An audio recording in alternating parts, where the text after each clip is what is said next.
नाज़रीन, हमारी ख़बर की सुर्खी है वज़ीर आज़म आज सुबह गुरुद्वारा पहुँचे। एक तरफ किसान आंदोलन चल रहा है जहाँ सिख समाज समेत बहुत से तबक़ात के लोग हरियाणा और दिल्ली की सरहद पर घेरा डाले बैठे हैं और किसान कृषि कानून के ख़िलाफ़ मुज़ाहरा कर रहे हैं, आंदोलन कर रहे हैं, एहतजाज दर्ज करा रहे हैं। इसी बीच आज सुबह यानी आज इतवार का दिन है, वज़ीर आज़म जनाब नरेंद्र मोदी साहब दिल्ली में वाक़ गुरुद्वारा रकाबगंज पहुँचे हैं, जहां उन्होंने सिख समाज के नवे गुरु तेग बहादुर जी को श्रद्धांजलि पेश की है। ये गुरुद्वारा उसी जगह वाक़ है जहां गुरु तेग बहादुर जी की आखिरी रसूमात अदा की गई थी। ये गुरुद्वारा 1783 ईस्वी में बनाया गया था।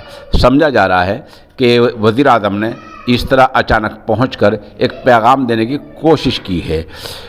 बतला दें कि अचानक प्रोग्राम हुआ, कैसा हुआ, क्या नहीं हुआ, इसकी इत्तला खुद वज़ीर आज़म ने भी ट्वीट करके लोगों को दी है। बहरहाल किसान आंदोलन के बीच आज जो है वज़ीर आज़म गुरु तेग बहादुर की अक़ीदत की जो जगह है जहां उनकी आखिरी रसूमात अदा की गई थी, गुरुद्वारा रकाबगंज पहुंचे हैं। मौके की एक तस्वीर हम आपको पेश कर रहे हैं।